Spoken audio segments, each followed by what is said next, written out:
This is the Biggerpockets podcast, show number 356. You're listening to Biggerpockets Radio, simplifying real estate for investors large and small. If you're here looking to learn about real estate investing without all the hype, you're in the right place. Stay tuned and be sure to join the millions of others who have benefited from Biggerpockets.com, your home for real estate investing online. What's going on, everyone? This is Brandon Turner, host of the Biggerpockets podcast, here with the co-host of the year, winner 2019. I don't know, is there an award ceremony? David Green. Well, let's hope I'm more than 1 year, but thank you. I appreciate that. I'll make sure I mention you in my acceptance speech. I would hope you would. Definitely would hope you would. So what's up, buddy? What you been up to? Anything fun? Well, I think I mentioned that I just got my broker's license. So I'm kind of changing the David Green team around where I'm not going to be working with the clients as much. I have team members. I'll kind of be overseeing it, making sure deals close and we find deals for people, but letting other people handle kind of the day-to-day operations. I'm still speaking a lot, and I just started a mortgage company. So I'm getting a little bit, for the last 3 years or so. No, really the last year and a half, I've done less investing and more focus on building up my real estate business. And it was great to do it, but investing is more fun. So I'm just slowly moving more now that I've got people around me that can do that work and we can still represent people well, getting back into flipping houses and buying apartment buildings and buying some more single family homes. I'm going to be looking for people to help me analyze deals and kind of do the work of making sure the stuff gets pushed forward. So if you live near me and that's something you're interested in, definitely hit me up. And then hopefully we've got more stories to share on the podcast because real estate investing is freaking fun. It is freaking fun. And speaking of freaking fun, today's show was freaking fun. In fact, this is one of my, I know I've said this before, but this is literally, seriously one of my favorite shows, if not my favorite show we've done in a long, long, long time. Definitely top 5, top 3 of the Biggerpockets podcast, I think, ever, in terms of just like stuff I've never thought about before and just like so good. Anyway, our guest today is Joe Asamoah. Joe is in the Washington, D.C. area, and just like he's figured out an amazing system and process for buying expensive properties in an expensive market and still making them cash flow, keeping and having the ability for long-term appreciation. It's really, really cool stuff. I think you guys will like it a lot. Before we get there, let's get to today's quick tip. All right, today's quick tip is based on something David actually just said. And you and I talked about this earlier, so I hope you don't mind me bringing this back up. But you mentioned how you are now a broker, not just an agent. And so you can focus more on being the big picture. And one thing you and I had talked about is how, like, just by calling yourself the broker now, it like your identity has changed in how you view yourself and how other people view you. You're not the guy showing every single house and doing all that stuff. You're the managing broker of the thing, right? It's not like anything actually necessarily had to change by having that title change, but titles do matter in that their identity, right? So my quick tip for you guys today is ask yourself, what identity are you giving yourself in your real estate business? So I'm a real estate investor, or I own a real estate, investment company. I'm the CEO of a real estate investment company. Because the identities that in the titles we give ourselves are how our subconscious then treat ourselves and then do activities or don't do activities based upon that. So my quick tip is to evaluate your identity today and figure out what are those words that come after the phrase I am. That's deep. You went deep with that one. Yeah, that's what I do. All right. Last thing I'll say before we get to the show, though, hey, if you're enjoying this show, if you like the Biggerpockets podcast, you guys do me a quick favor. If you've not yet left us a rating and review over on iTunes, it would be much appreciated. Just go over to iTunes, look for our show. You can leave a rating and review there. And of course, if you haven't subscribed, subscribe as well. That's how iTunes knows a show is good and drives it up in the rankings. And so I would like to see the show continue to do well. I hope you do as well. And that's how we do it. So again, thank you to everyone who's done that.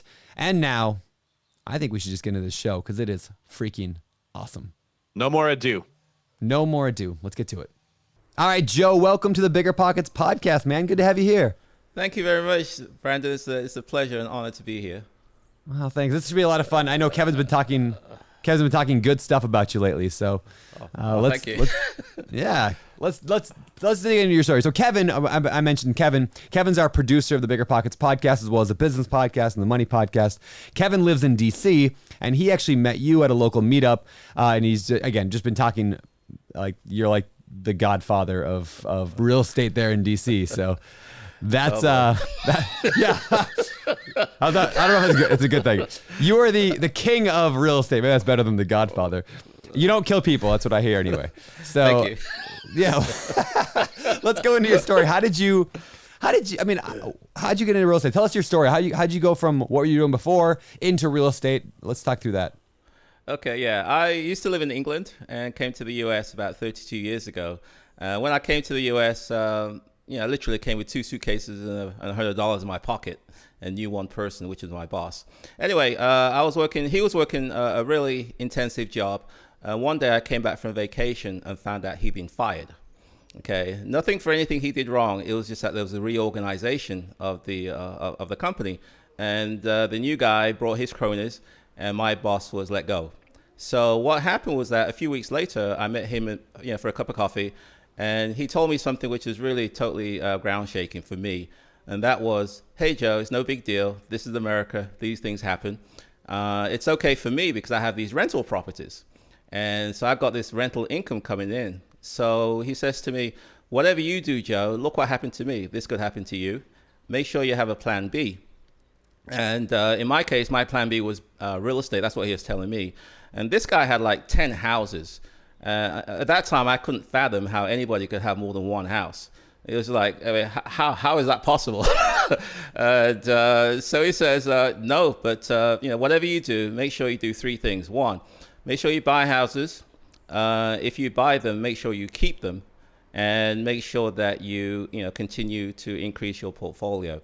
That's what essentially he told me, and that was a trigger that got me intrigued into real estate about 32 years ago. And needless to say, I bought my first house after I watched an infomercial, and that was a complete and utter disaster. Everything, a complete disaster. Everything that could have gone wrong went wrong. I don't want to tell you the details, but I could go through that. But essentially, I learned from that experience everything what not to do. And then I bought another one, just kept on going until about 13, 14 years ago when my income from my properties equaled the income I was making from my job. And that's when I was able to leave that. Wow. So you're just full-time real estate investor now? Yes. Because I have the income coming through from my real estate investments. That's awesome. Now the problem is though, you live in an expensive market. Washington, D.C. I know is just crazy expensive. And you can't invest in real estate in an expensive market. So clearly you're wrong. I mean, okay. So how do you manage to invest in real estate in an expensive market?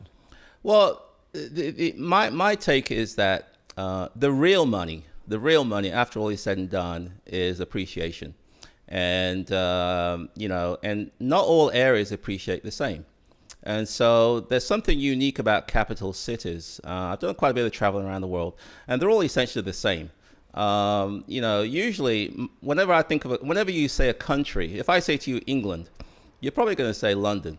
If I say to you France, you're probably going to say Paris. If I say to you Iraq, you're probably going to say Baghdad. I mean, it's just the way it is. Most capital cities, they have certain things going for them. One is there's only one. 2, that's usually where the money is. And it's usually the economy, which is really tied to real estate. It tends to be a lot more resilient. So when the economy goes downhill, most capital cities usually tend to be a lot more resilient than other parts of the country. And because it's where the money is, if you own real estate in the capital cities, over the long haul, they tend to appreciate in value.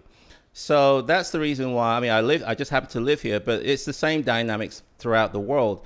And so the issue was, how do you get started? How do you actually start owning real estate in this expensive potential market? And the thing is, the reality, it's always expensive. It's expensive 10 years ago.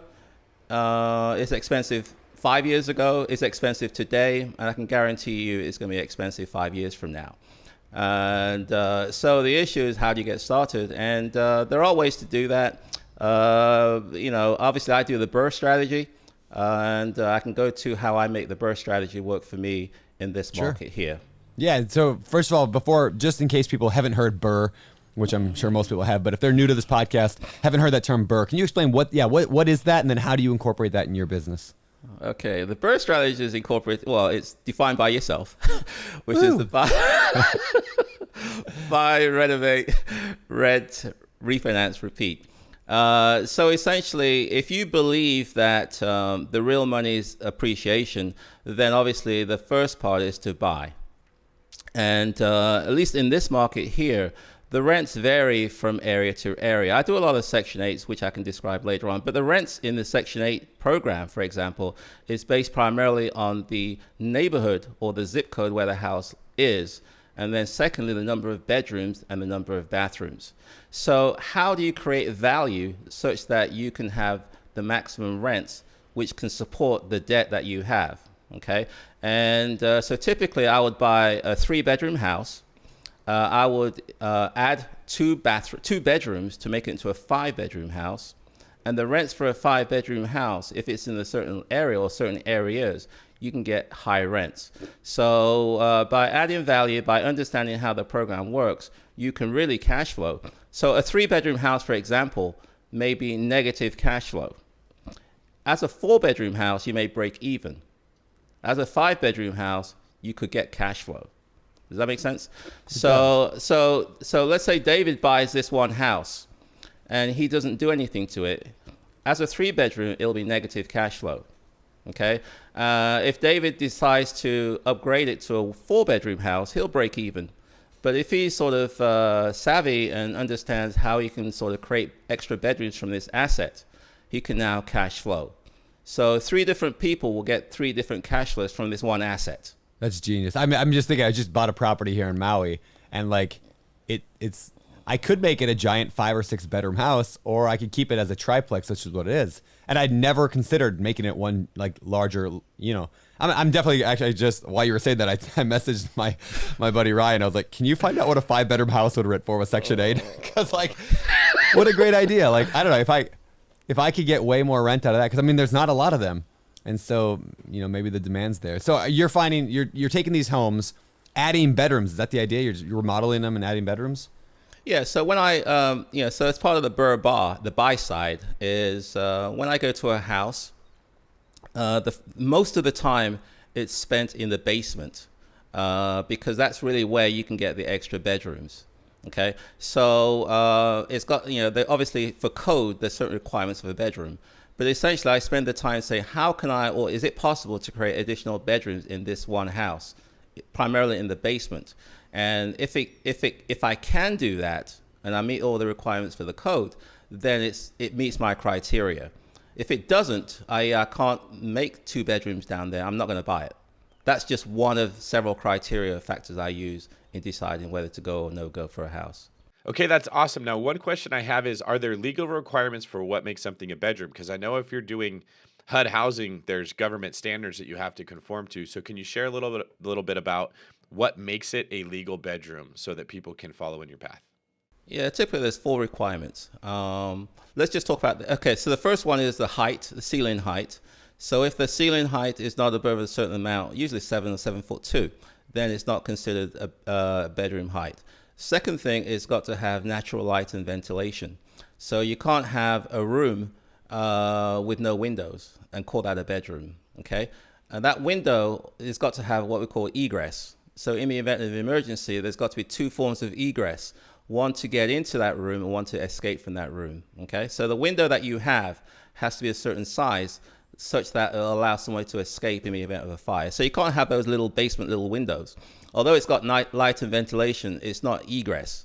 So, an inspector could fail that bedroom based on that alone. And obviously, it's also got to have a closet. It's also got to have electrical outlets. It also cannot have a gas, like a gas meter or something in that room. So there are some HUD requirements of a bedroom. And so I look at those things in deciding whether, first of all, what I need to do. And secondly, is it cost prohibitive to make those changes? So, Joe, one of the things I think is brilliant about what you're doing is you've really niched down and you've gotten out of the analysis paralysis because you know exactly what you're looking for. You have criteria that you're looking for, and when you find it, you can jump on that house, and that's something successful people do well. So as far as what you look for in a property that really catches your eye and says, oh, that's one I want to look deeper into, what are some of the things that somebody can look for that you look for to let you know this is a property that my strategy would work with? Yeah, it makes a lot of sense because I can provide criteria, to the wholesalers and real estate agents and so on, exactly what I'm looking for. But here's the beauty of all this, is that in Washington, D.C., and I'm pretty sure it's most other cities, most houses are naturally 3 bedrooms. Okay, they have 3 bedrooms upstairs primarily. On the first level, you may have a kitchen, kitchen, living room, dining room, etc. But the basement is where you can do the most creativity. So since there are naturally 3 bedrooms, the opportunity exists to create the 5. Okay, and not everybody can create the 5, like I've just described to you.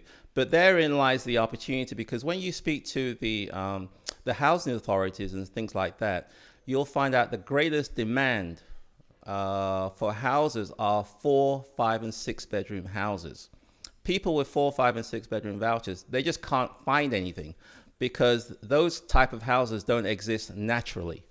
So for those people who have the wherewithal to create those 4, 5, and 6 bedroom, you create what you're kind of in an environment, I call it the nirvana, the ultimate goal of any business holder, which is to have a product which is high demand, low supply. Okay, the people with those kind of vouchers, there's a lot of them, and they can't find a house. Okay, so if you have that product, there's a high demand for it, and there's low supply. Yeah. So you can always attract quality tenants. Dude, sense? This show is changing my entire viewpoint on this property I just bought here in Hawaii. So Ryan, my partner Ryan, I asked him if he could look up the rates, right? So here's what they are. So for Section 8 in my area, and again, it's gonna be higher than other areas, but maybe similar to yours, maybe lower than yours. A studio is $1,200 a month, roughly. A 1-bedroom, $14. A 2-bedroom, $17. So it goes up a little bit. Add the 3rd bedroom, and you're at $2,600. So we're going from $1,781 to $2,600. So we're adding $800 just by adding that 3rd bedroom. Add a 4th bedroom, we're up to $3,200. And at a 5th bedroom, we're up to $3,600. So, I mean, the jump from a 2-bedroom in my market to a 3-bedroom is $800 a month difference for adding a bedroom. So I can take, I'm just thinking a lot here, but I can take my triplex, which I bought, turn it instead into 2 duplexes, take my triplex and instead turn it into a duplex, but go 3 and 3 on each one. And I already have in my mind how I'm going to do this. And I'd actually make more money off of having fewer tenants and Section 8 if I go Section 8 with the government. That's fascinating. Yeah, it's blowing my mind.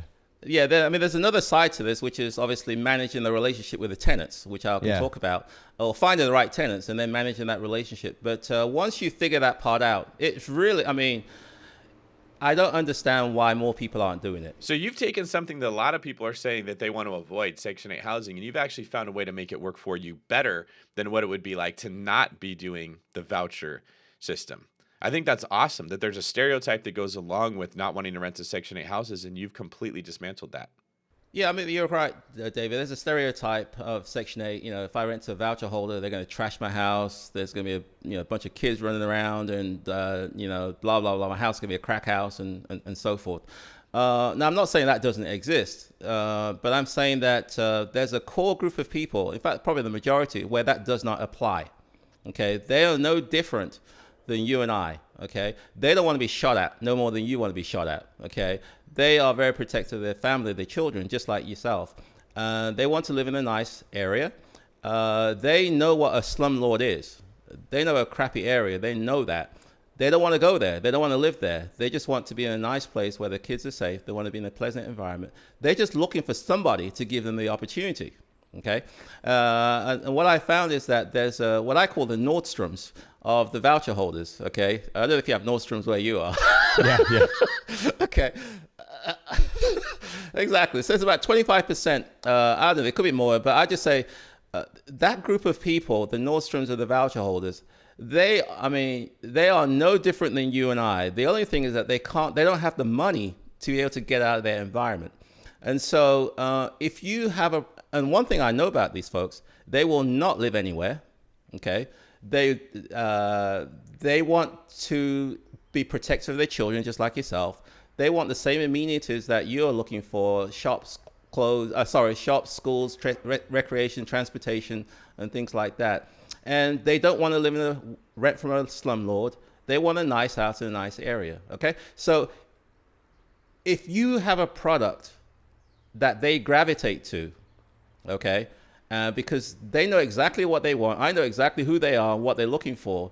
If you have something that meets their needs, I'm telling you, you can set the bar for your screening so high that they will not be intimidated by that. And you can attract the creme de la creme. You go to houses where it's spotless.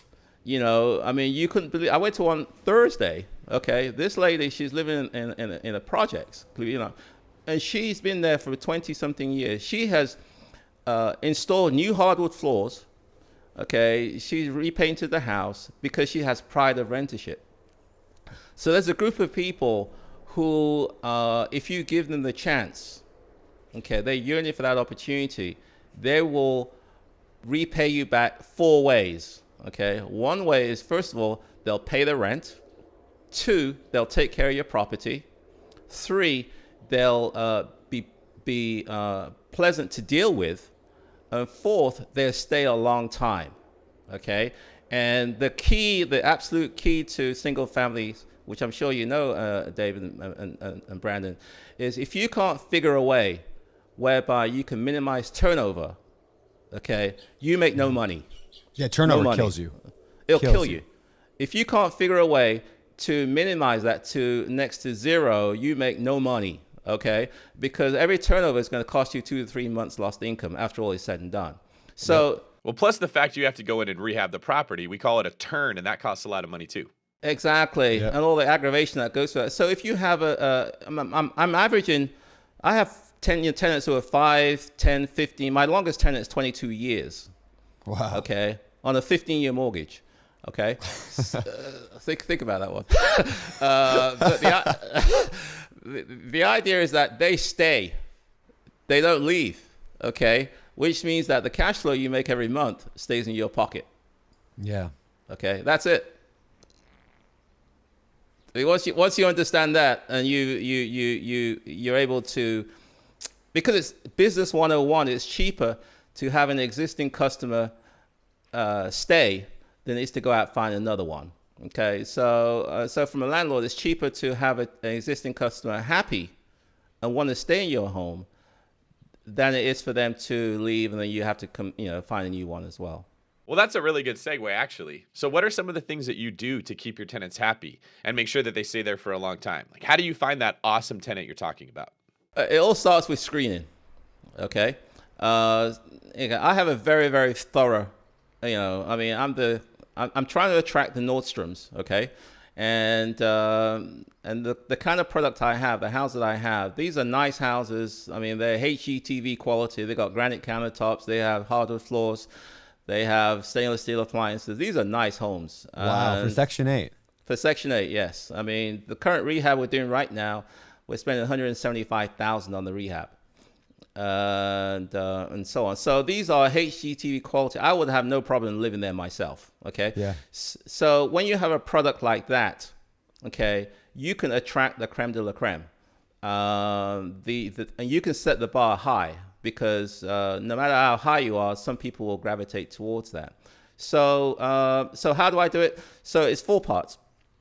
Obviously I do my, first of all, I start off with a product, okay? And a great product in a great area. So once I advertise, people come to my house, I have an 8-page application form, okay? It's very intimidating. It asks a lot of questions, and I tell them straight up front, in bold, this is what we're going to do if you're interested in this house. I'm going to call your current landlord, previous landlord. I'm going to do a credit check. I'm going to check your income. But fourthly, which is more important, I'm going to go to your house. I'm going to go to the home to see where you live, okay? Because what I found is that how somebody keeps their house today is how my house will be in 3 months, okay? Yeah. If I like what I see when I go there, I feel pretty good that my house will be in good condition. So you actually go to their house? Yes. Like at what point? I mean, like it's when they apply or when they're just about you're ready to approve them. Like, 'cause that's a investment of your time to go and. and go check out their house. I mean, obviously a good one, but yeah, don't forget, David. I'm looking at a 15-year relationship. Okay, this is not a 1-year lease. Okay, or this is a 5 to 10 to 15-year relationship, and I don't mind investing a couple of hours of my time. Okay, to really make the right decision, because we're talking with a $600,000-$700,000 asset. Okay, I want to know who's going in my house. I want to make sure that this is the right person. I want to make sure that they have a history of complying with the program and also taking care of their house. So I don't have a problem, going to their home. And as I said, I state that on the application form in bold. We're going to do this. Okay. So if you are a crappy so if you're, let's say, an iffy tenant, okay, you may say, well, why do you want to come to my house? No other landlord has been to my house. What the hell's going on?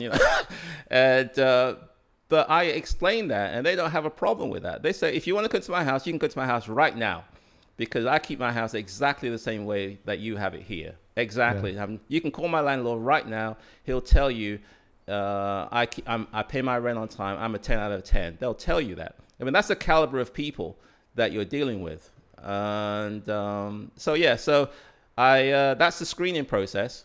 That's before they even get into the house. Once they're in the house, it's now managing that relationship. And things which I do every Mother's Day, I send all my tenants bouquets of flowers. Every Christmas. Really? Wait, Mother's Day you send flowers?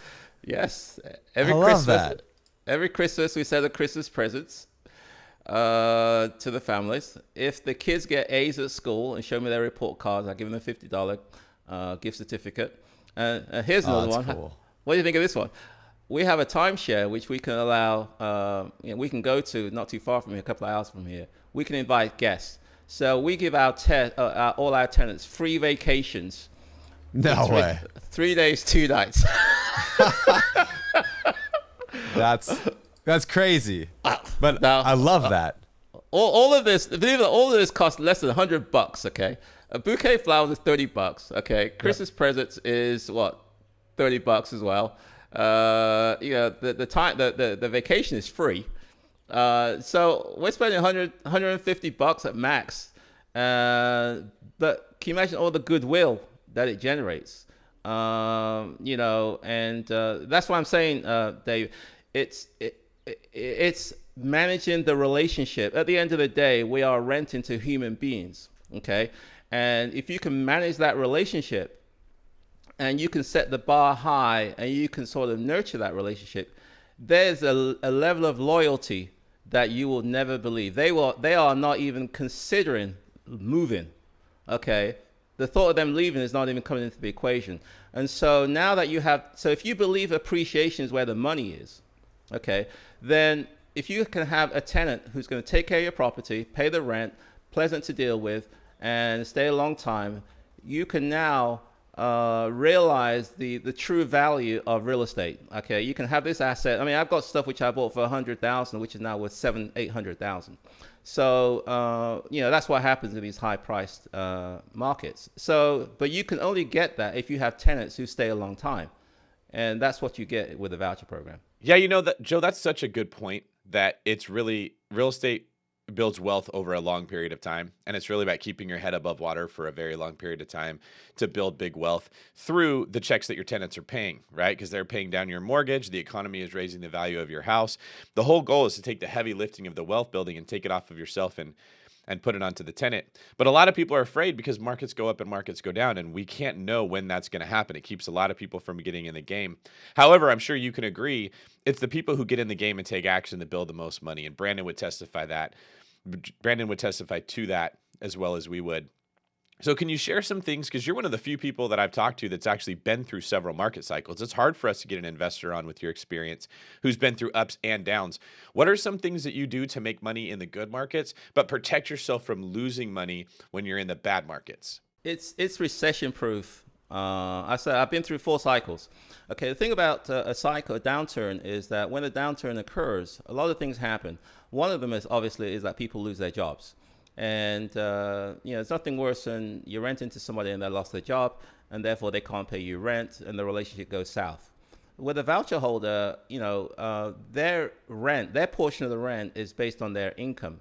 So if in a downturn, if their portion of the rent, if their income goes down, then they go to usually to the housing authority, and their portion of the rent goes down as well. Okay. Yeah. And the housing authority's portion goes up to kind of balance things out. So it's truly a recession-proof business model that it passed the test of time. Okay. Here's this one. I had a house about a month ago, okay? The last tenant, she was there for 10 years. And so we fixed it up, and then we got it ready for rent. In the space of 10 days, okay, I put it on for rent.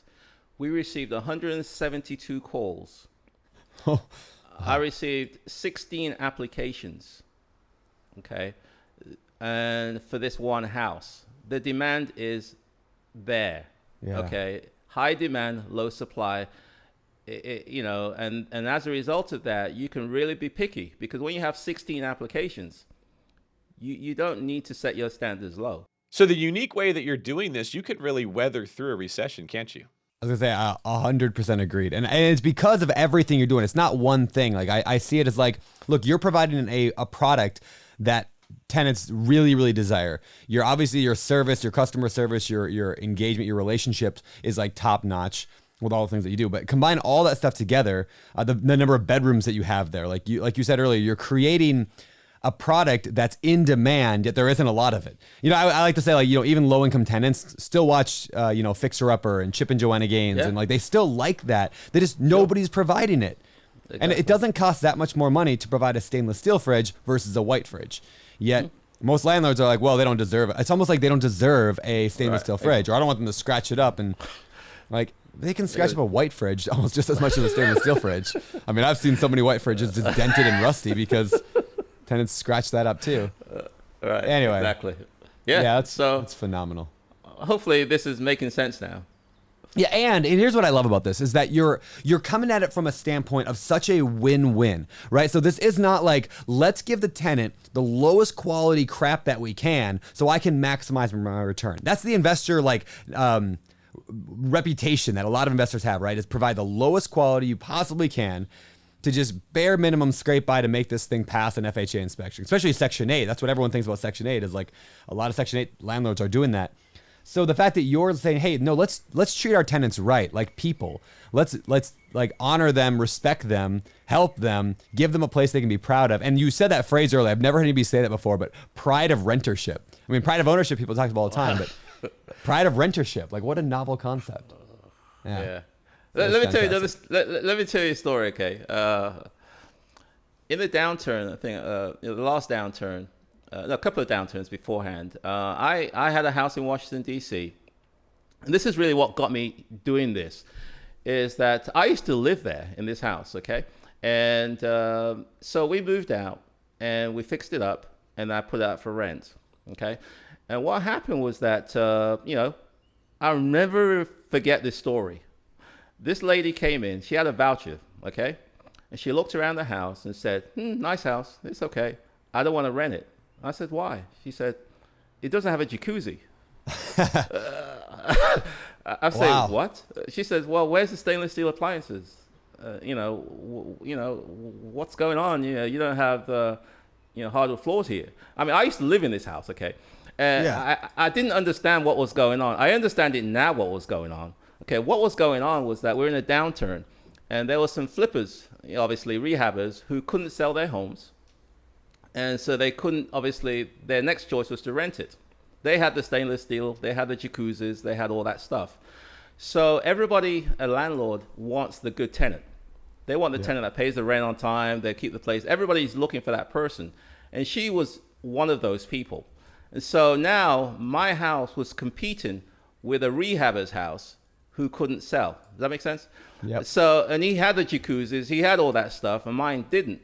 In a roundabout way, what she was saying was, look, there's a guy down the street. I mean, she obviously didn't say that, but I think what was going on was that I was now competing with a product that I normally, under normal circumstances, I would never compete with, okay? So if I had an apartment building, I'm now competing with a condo, okay? Because the condo guy couldn't sell, so now he's putting it for rent. Yep. So if you've got a condo, an apartment, they've got choices. So they're going to gravitate to the better product, especially if the rent's the same. So what I learned from that is that I need to be able to survive in every single market, okay, by having a product which is top notch, which I can attract the creme de la creme, and I can go toe to toe with anybody, regardless. Okay, that's what got me this way, is because that lady says it didn't have a jacuzzi in my house. That's fantastic. Yeah, I think that, I've shared with you that story of the tenant with a jacuzzi. That was a game changer for myself. The other thing is that what I try and do is to go to the landlord-tenant court, usually once every 3 to 4 months, okay? Why do I do that? I go there because I don't have a lot of the problems that other landlords have, okay? But it's always good to go there to have a reality check as to what other landlords are experiencing, okay? All the lessons, all the horror stories that they're facing, so that way I can, incorporate some of those ideas into what I do. I don't want to get too complacent, if that makes sense. My lease is 20 pages, okay? There's a reason why it's 20 pages, is because, I remember once I rented to a lady who had a cookout inside the house. Okay, so obviously in my lease now, you can't barbecue in the house. And, that's a lease violation. But we're all going to Joe's house this weekend. We're going to barbecue right in his bathroom. It's going to be great. Exactly, right. So to answer your question, Dave, is that when the market goes down, all bets are off, okay? You've got to focus on minimizing turnover, okay? And this is where what I do comes into play, okay? It's because you've got to manage the relationship with the tenant. That's important. Otherwise, they'll leave because they have other choices, okay? You've got to have, if something goes wrong, you fix it. You've got to have systems in there to make sure that they're happy in such a way that they don't even want to leave. So these are some of the, things which I found when the market goes down, is that your competition changes. What you didn't compete with is you're now competing with. You've got to fight hard to minimize turnover. You've got to really go out of the way to make sure the tenants are happy. Otherwise, the profits, the cash flow, the turnover will kill you, okay? And because, to make profits, there's really two sides to this thing. There is one side, which is to increase income, okay? And the other side is to reduce expenses, okay? And I think most investors tend to focus on the income side. How can I increase the $25, $50, or whatever it is, okay? In order to get extra income that way. My take is no. One turnover will cost you $5,000, $6,000. Okay, so which dwarfs a $50 rent increase. So if you don't focus on the biggest expense, which is turnover and vacancy costs, if you don't focus on that side of the ledger, it doesn't matter whether you increase the rent by $50, $100. You make no money.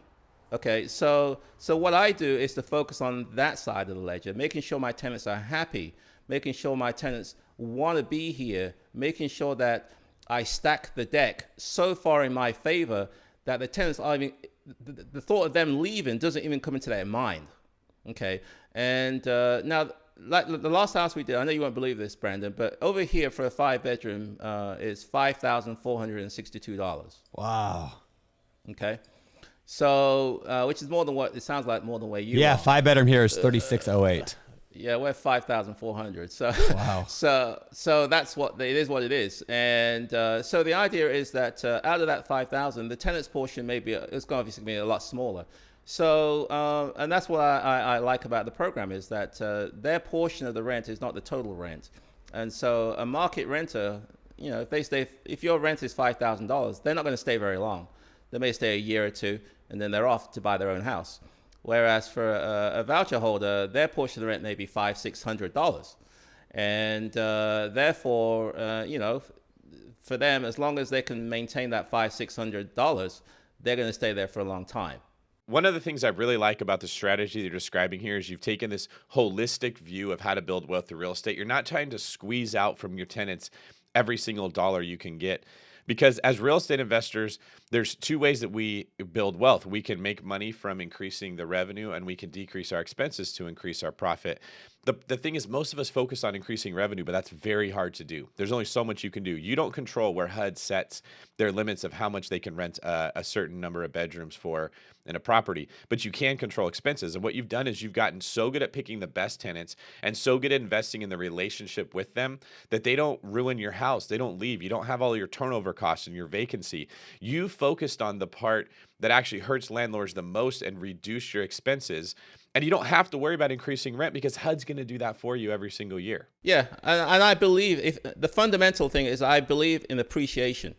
Okay, that's where the real money is. So I need to have people in my home that stay a long time, so I can realize that that wealth creation that they have. So I mean, as I said before, I bought houses many years ago, not that long ago, where $300, $400, $500, which is now $600,000, $700,000, and that's not to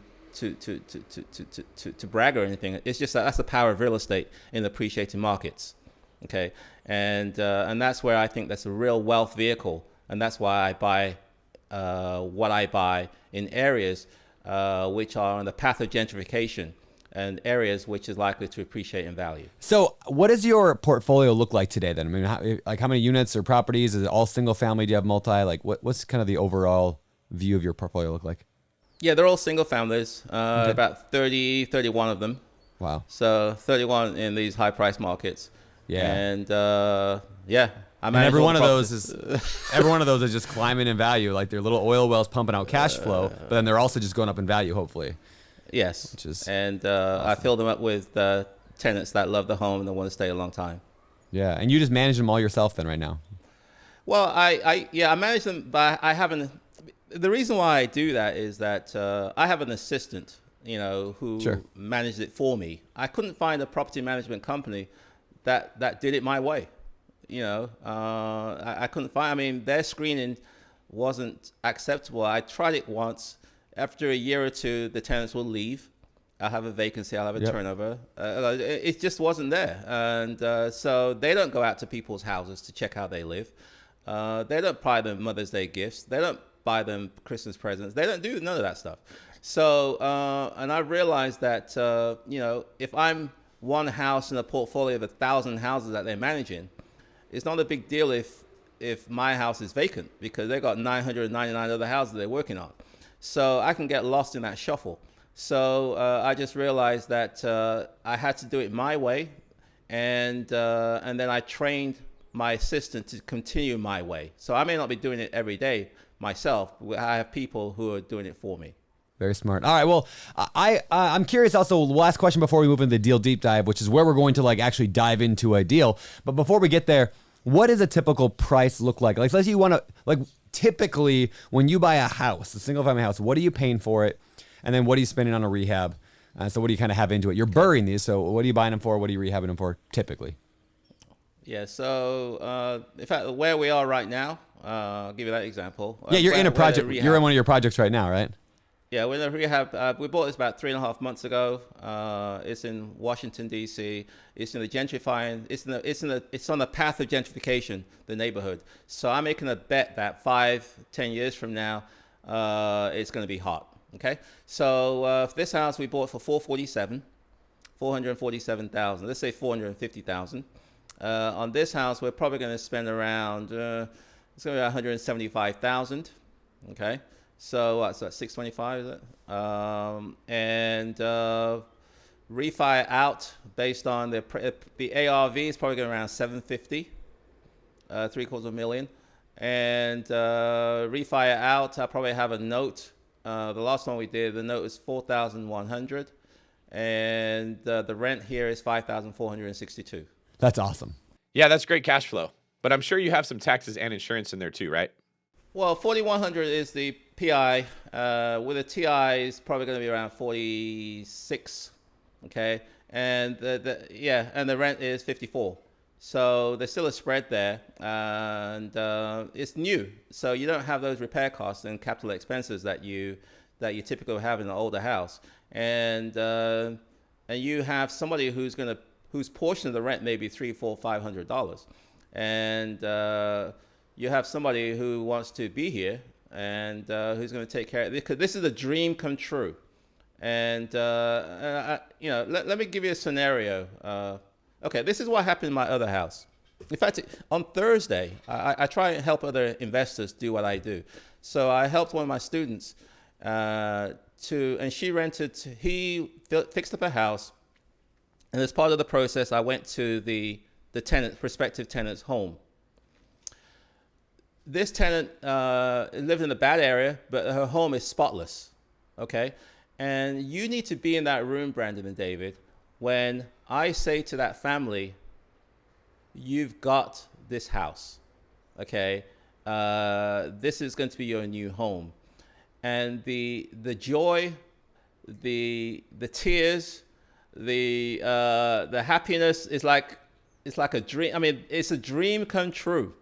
At last, my family can be settled. At last, we can live in a nice house in a nice area. At last. Okay. And you just, I've got to video it next one. You just got to be there when that happens, because it's such a heartwarming. I mean, you're doing good. You're helping other families. You're providing opportunities to people who otherwise would never have that chance. Yeah. Okay. That's so cool. And that's also another. That's why I love what I do as well. But you're also making money as well. But you're doing good, and you're providing opportunities to good people who otherwise would never have. If I don't do this, who's going to do it? Yeah, phenomenal. Really, really phenomenal. Well, Joe, let's begin to kind of transition to the next segment of the show, and I want to dive into a little bit deeper into how you do this. So let's go to the deal deep dive. All right, this is part of the show where we're going to go in detail on one of your properties. Now, you just talked about one a little bit ago, but maybe it's the same one, maybe something different. But let's go through. We're going to ask you, just kind of fire quick a bunch of questions at you, starting with what kind of property are we talking about here? You only buy single family, so I'm assuming it's a single family that you're thinking of, correct? Yeah, it's a row house in Washington, D.C., and single family. So it's a single family in the sense that it's one family. It's not a multi-family building. It's a row house, which is like a townhouse for other parts of the country. Okay, perfect. How did you find this property? I got it through a wholesaler. I have a program whereby I teach people what I do. I give people the chance to look over my shoulders. And because I believe that the best way to learn real estate investing is not by listening to a CD or watching an MP3 list. It's to actually do a deal, or if that's not possible, give people the chance to see how I execute a deal. Okay, so I have a program whereby I give people the chance to see how I do a deal. So one of the entry points to the program is, if you find a deal, then if I buy it, then I give you the chance to see how I execute. Okay, so normally a wholesaler, they would once they get paid, they're out of the picture. So I give the chance for the wholesaler, the real estate agents, to see how I execute. And so that's really, in a competitive market like Washington, D.C., where everyone's looking for a good deal, I had to figure a way whereby, why should, let's say, Brandon, you're the wholesaler, okay? You got a good deal, and David wants that deal. Joe wants that deal. So why should Brandon give it to Joe versus David? Okay, I had to answer that question. My response to that was, I will show you, Brandon, how I execute. So hopefully at some point you'll be on the other side of the table, and not just on the wholesaling side. So that way there's an incentive for Brandon to give me the deal versus giving it to David. Okay, so that's essentially what happened here. Is the wholesaler wanted to see how I executed. They brought me the deal, and they got it under contract for $450,000, and I purchased it from him for $475,000. Okay, so you made a $25,000 wholesale fee, which is great for them, and they got to follow along and see how you do. Exactly. So good, which is probably worth way more than the 25 grand. Like, that's way more valuable. Exactly. All right, yeah, I'm gonna say that right now. If anybody brings me a mobile home park with over 100 units, I will let you follow along every step of that process. All right, that's good. That's great. That's my trademark program. Yeah, it's now called the Beardy Brandon trademarked program, formerly the Joe program. This is great. All right, so $475 is what you ended up buying it for.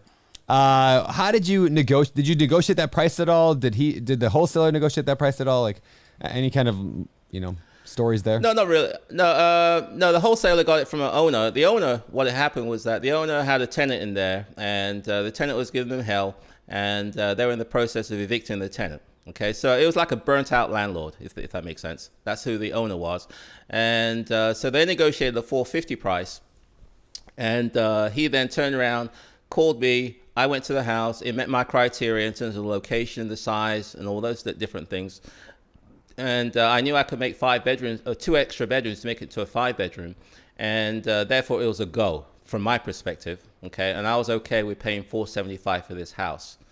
And yeah, so that's how I decided I did the due diligence, which is pretty quick. I know what I want. And he knew what I want. So I was able to make a decision within 20 minutes of going to the house. Oh, this is an interesting one.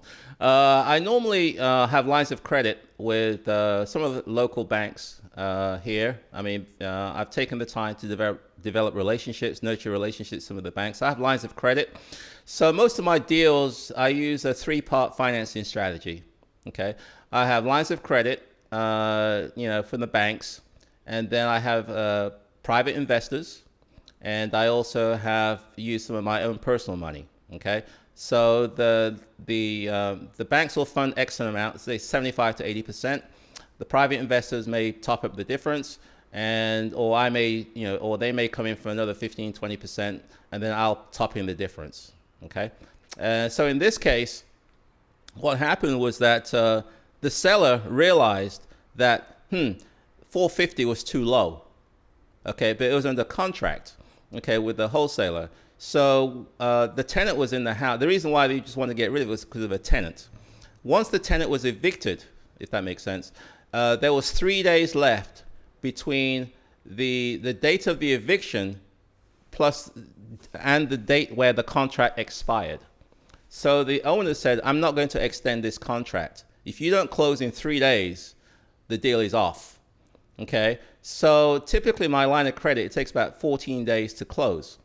So I couldn't get the $475,000 in, using my line of credit. So I contacted a hard money lender, which I don't normally use, but I did in this case, and we're able to get the $475 plus the $150,000 rehab in 3 days. That's awesome. Very cool. Well, what did you then do with the project? I mean, obviously you started rehabbing it. Yeah, we rehabbed it. Its original cost was $150,000. The original estimate was $150,000. We ended up spending about $175,000 on the rehab. We created it was a 3-bedroom, 1-bath. We turned it into a 5-bedroom, 3.5-bath. So we created a master suite. We had vaulted ceilings. We had hardwood floors. We had it was a nice home. It's a HGTV style home, and I focused on the kitchen, bathrooms, bedrooms, closets, open space, and functionality. That's what we do on our rehabs, and it's a beautiful home, and that's what we did there. Now this was a BRRRR, right? BRRRR, yes. Okay, cool. What was the outcome? Okay, so once everything was all said and done, the house was appraised at $740,000. I thought it'd be $750,000, but it came in a little bit lower, $740,000. Yeah, it's okay. I found a tenant. We had I think for that house, we had about maybe 20 applications for that house. So I selected a good family, and the rent is $5,462. The note, as I said before, is around 40. This bank, a local bank, we refinanced it. Okay, so typically it's about 75 to 80% loan to value that they will give you. But I've developed relationships with some of the banks, and this particular bank, they funded they funded just under 90%, at 4.8%, I think it was, interest rate. And therefore, I was able to pay back all the expenses and essentially have very little, if anything, in my money in this deal after the refi. So the rent is $5,462, and the note is around That's 46 so cool. after PITI. And again, you're paying the mortgage down every month. Your property's appreciating every month. Your cash flow is coming in every month. You get the tax benefit of owning the property. It's just like win, win, win, win. You got a great tenant who loves their home. It's just awesome. Yeah, you're on the path of gentrification, so the asset's going to appreciate in value. I love it. What lessons did you learn from the deal? Anything that you learned in this time that you didn't know before, or things that just stood out to you as important? So I think the importance of teams, whether it be relationships with financial institutions. Obviously, we're able to get the money pretty quickly. I mean, one thing I missed out was that the reason why we got the money quickly was because I also cross-collateralized against another asset that we own, which was free and clear. Does that make sense? So, I mean, the importance of teamwork, the importance of taking care of your contractors, the importance of, creating win-win scenarios with everybody that you deal with is what makes this thing, truly a blessing in a cookie-cutter operation. Yeah, it's really good. Really good. Joe, this has been fantastic so far, and we're not quite done yet because next we're moving over to the next segment of our show. It's our fire round. All right, Joe, this is the part of the show where we fire a bunch of questions at you direct out of the Biggerpockets forums. Let's see what you got to say to that.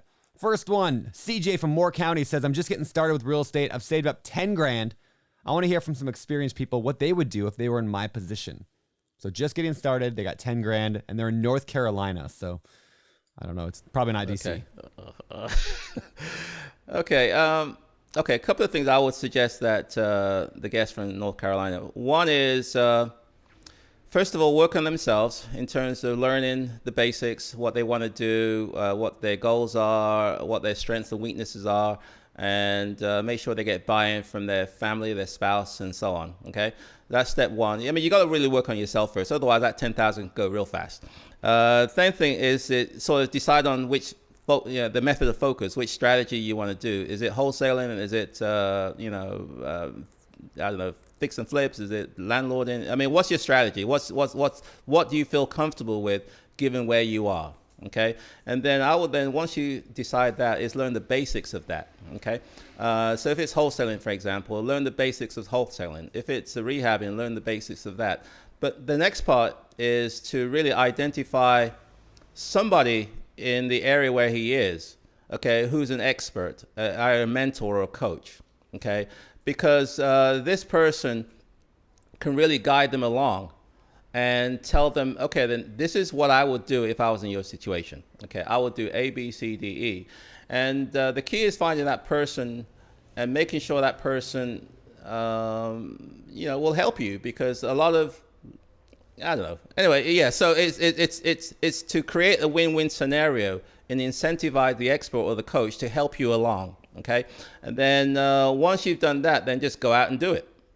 Take action, do your first deal, and leverage that $10,000 that you have to be able to get on the right path. Otherwise, that money could go real fast, and they'll have nothing to show for it. Really, really good advice, Joe. That's awesome. Okay, this question comes from Daniel in Colorado Springs, Colorado. I'm looking to refinance one of my properties with a portfolio lender. I've got a list of local banks to call, and I don't want to come off as uneducated. Do you have any tips for how to approach these conversations? Okay, commercial lenders. What I encourage is to show the commercial banks or whoever you're trying to raise money, show them what you're doing. Okay, so if you have a rehab project going on, or if you have a house that's taking place, invite them over. They can see you. They can see what you're doing in real time. They can see the activities. They can connect you to the projects. Okay, so you're no longer just an applicant. You're a real person who's doing real stuff, and they can go to that. They can see you in action, the results of what you're doing. So it builds a lot of credibility, which I think a lot of people aren't doing. So what I would recommend is invest the time to nurture those relationships with those commercial lenders, taking them out, show them what you do, but also the other part would be to create some kind of a summary of who you are, okay? And it needs to address 6 key questions, which is who you are, what you do, what makes you different from everybody else that's applying for money, okay, and how much do you, what are you looking for from the potential commercial lender? How are you going to protect their money, and why they should do business with you? Okay, so I mean, it's the 6 key questions which any lender I think wants to know, because they get people asking for money all the time. And it's everything I do. I always try to differentiate myself from the competition. I always try and differentiate myself from everybody else who's doing this thing. And so if I'm looking for money, how do I differentiate myself from all the other people who are pitching this guy for money? Okay, and I want to show them what I'm doing. I want to, in real time, in real life, and also I put together documentation, credibility, support materials to prove that I'm a worthy risk, and that if you borrow me the money, I will do what I say I'm going to do. I have a track record of proving to do that. That's so good. That's one of those moments you guys need to rewind that last 2 minutes and listen to that again. Anybody who wants to get a loan ever from anybody, go listen to that again, because that's the secret to getting a loan. That's it. Joe, you understand some stuff. All right, number 3, Charlie. Yeah. Oh, thank you. You've been doing this a couple of years. This is good. Charlie from Washington, D.C., your neck of the woods, said, I have a ton of interest in my properties, like a rental property to rent. I can only choose one tenant, though. So what language do you use when you need to notify an applicant that you've gone with someone else? So how do you turn someone down? Oh, boy. That's the hard one, because when you have a house that people have set their dreams and hopes to, and you've only got one house, so you've got to be the bearer of bad news to a lot of people. You need to be on that phone call as well. The cries, the disappointment. Why? Oh, that's a tough one. But I've only got one house, and that's why I teach other people to do this thing, because the demand is so great that it doesn't matter if I teach Brandon or David or whatever in the local market, because the demand is so great. It doesn't matter. Anyway, so to answer your question, how do I do it? Unfortunately, I just make a call and say, I'm sorry, but after a careful review, and unfortunately, I had to give the house to somebody else. Yeah, keep it simple. That's it.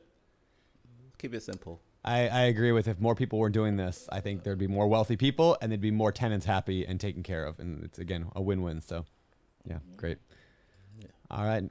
So everyone's heard nightmare stories about contractors. If you find a good one, what are some ways to keep them happy and continue that relationship? Okay.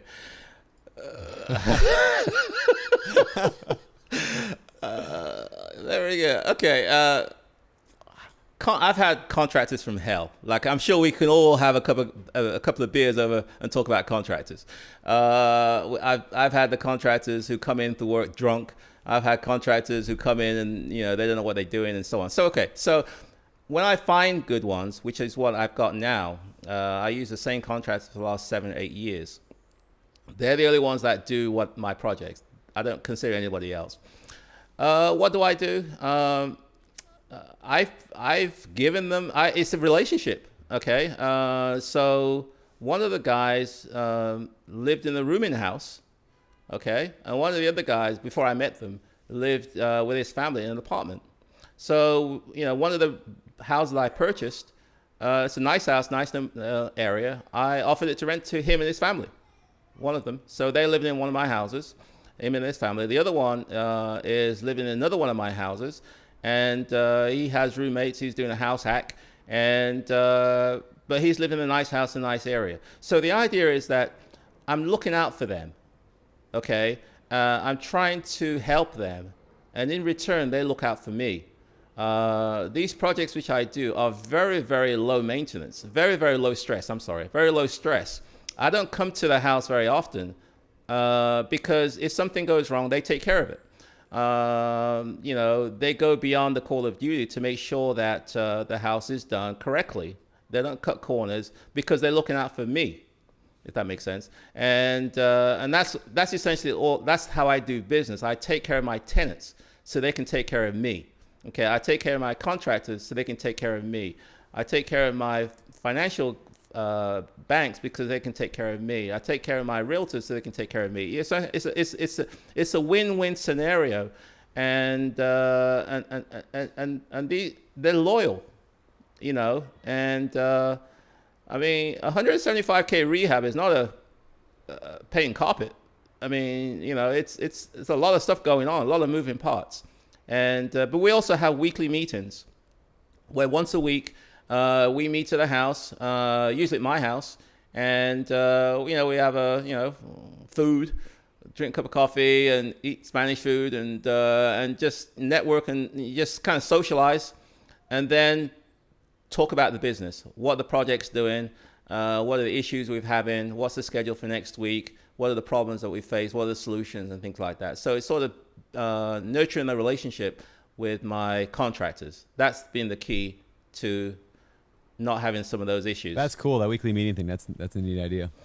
Well, very cool. Well, that was the end of the fire round. Now it's time to go to the last segment of our show. It's the famous four. And now let's get to this. These same 4 questions we ask every guest every week. Joe, number 1. Do you have a favorite real estate related book? I'm going to give you 2. Unacceptable. Okay, that's good.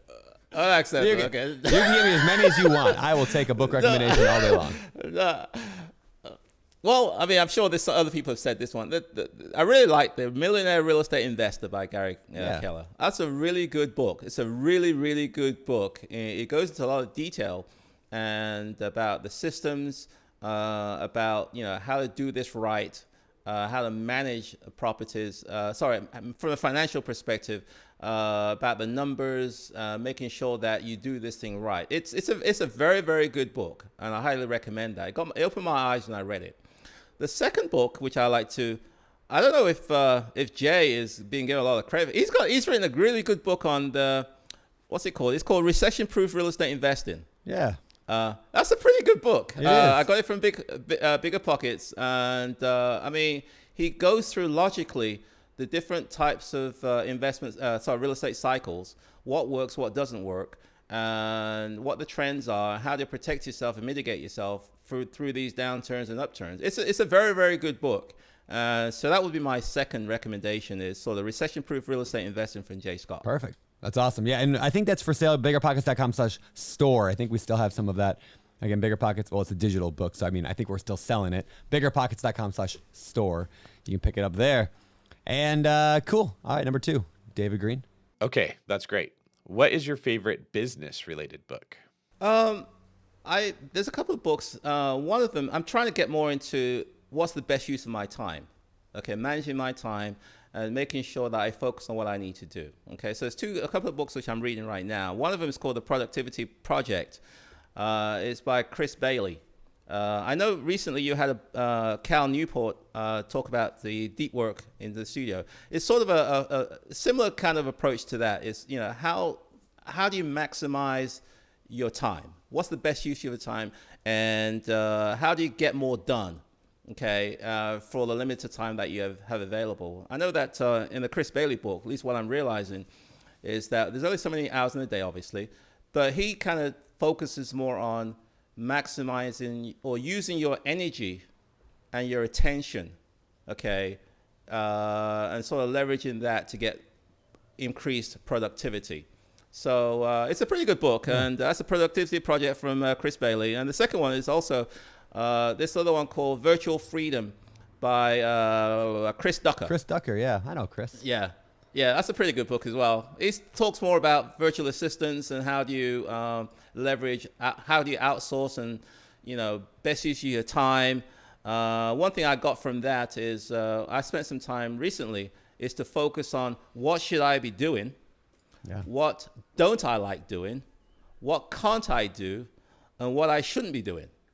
Okay, once you kind of go through that painful exercise, you can then start saying, okay, what's the best use of my time? What are those tasks that I need to sort of outsource or find other people to do so I can focus on the biggest bang for the return? Brandon, this sounds so familiar. Did you give me this book? Was it like a white book with blue font? I think so. Yeah, I think I did. Oh, so you had 2 copies. Yep, because I had 2 copies.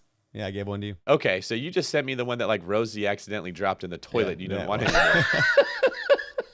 Here I am thinking that you actually cared about me and you were trying to give me a book to save my life. And really, you were just trying to get rid of your garbage because it's so expensive in Hawaii for it to get picked up. I mean, I spent money on 2 copies because I knew I was going to give you one of them. Okay, so when you're not reading books that Brandon has given away that he doesn't want anymore, what are some of the things you actually do for fun?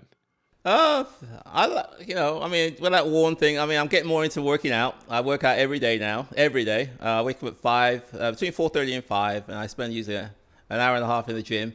every day at local Planet Fitness. And I'm realizing that, that just that exercise, just that sort of routine every day, it really sort of gets your mind thinking. It really gets you kind of pumped up for the day and allows you to, get the most done. So I'm a kind of morning person. And so I like to work out. I like to spend time with my family. I've been married 25 years. Awesome. Got 2 kids, and then also we like to travel. Done most of, been through most of Europe. Done quite a few countries in the Caribbean and a few countries in Africa as well. So we like to spend quality time traveling. Very cool. I love it. Last question from me. Joe, what do you think sets apart successful real estate investors from all those who give up, fail, or never get started? I think it's overcoming your fears and taking action. Okay? Because, it's not easy. It's scary to leave the comfort zone. And a lot of people obviously are scared of losing money, fear of failure, fear of what other people are going to say. And if you're not careful, that will paralyze you into inaction. Okay, so it's your ability to address your fears and then take the action necessary to move on to to pull the trigger. I think that's what really separates at least the people who are starting out, is their inability to overcome their fears. And but if you can do that and then take action, I think that will separate a lot of people out.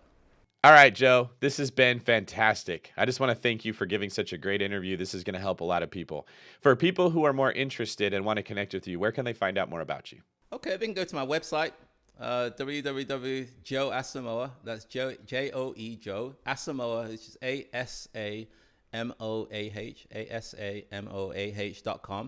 ASAMOAH.com. They can email me at joe@joeasamoah.com. We'll get more into the social media, so we do have a Facebook and Instagram. Not that hot on it, but I'm getting there. We'll get you there. I need help. So what's it called? So they can reach out to me through those channels, but the best one is either through the website, and they can send me a message, or they can contact me, email. Also, they can reach me on Biggerpockets. I've written a few articles for Biggerpockets now, and I think 8 articles so far. So hopefully I'll be doing more. And cool. But yeah, I really like to network with people, especially in the Washington D.C. area. I like to help more people. I like to encourage people to do what I do. It's a great business. It works. I think that it's not easy, but I think by networking, I have these events which are free, where we can kind of network and socialize and sort of talk business. And but I love to meet more people in the Washington D.C. area. Very cool. And of course, Joe on Instagram is Dr. Joe Asamoah. We're going to go blow up his Instagram today because he has 411 followers. We're going to get him 4,000. Yeah. We're going to 10X thank you. Dr. Joe Asamoah. All right, dude.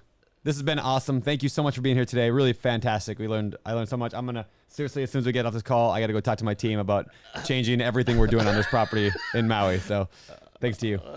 Thanks, guys. I really enjoyed it. Thanks a lot, Brandon. Thanks a lot, David. Thank you. All right, and that was our show with Joe Asamoah. David, that was incredible. That was so good. Like, so good. I had no idea that was going to be that good when we started. I mean, but yeah, the deeper we got into that, the more brilliant it seemed. And he's just so humble about what he's doing that it's easy to stop and miss like the sheer genius of what he's put together. Yeah, so many good things in there. So many good things. So again, very, very cool. Thank you, Joe, for joining us today. And before we get out of here, I want to give a quick, shout out for one of our pro members on BiggerPockets, Kim Talana from Colorado Springs. So this is the pro member shout out or spotlight.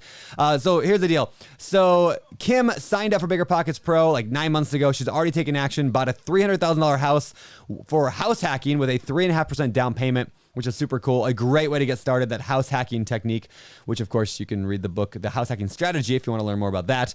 But really, really cool. So congratulations to Kim on that. And thanks to everyone else for sending in your deals. Remember, if you're a BiggerPockets Pro member and you want to be featured on this segment, this spotlight, just email us a note at podcast@biggerpockets.com and put the words pro deal into the subject line, and you might hear your name right here on the show. All right, that's all I got. So David Green, you want to take us out? Yes, on Instagram, he is Beardy Brandon. I am David Green 24. I'm trying to make my way through all my DMs there. So if you want to get a hold of us, that's the best way to do it. I don't know if you'll get a hold of Brandon. I think he's probably buried more than me. But I'm buried. Thank you guys very much for listening. We appreciate you guys and we love you. This is David for Brandon Breaking Next and Cash and Checks Turner signing off. Nice. You're listening to Biggerpockets Radio, simplifying real estate for investors large and small. If you're here looking to learn about real estate investing without all the hype, you're in the right place. Stay tuned and be sure to join the millions of others who have benefited from BiggerPockets.com, your home for real estate investing online.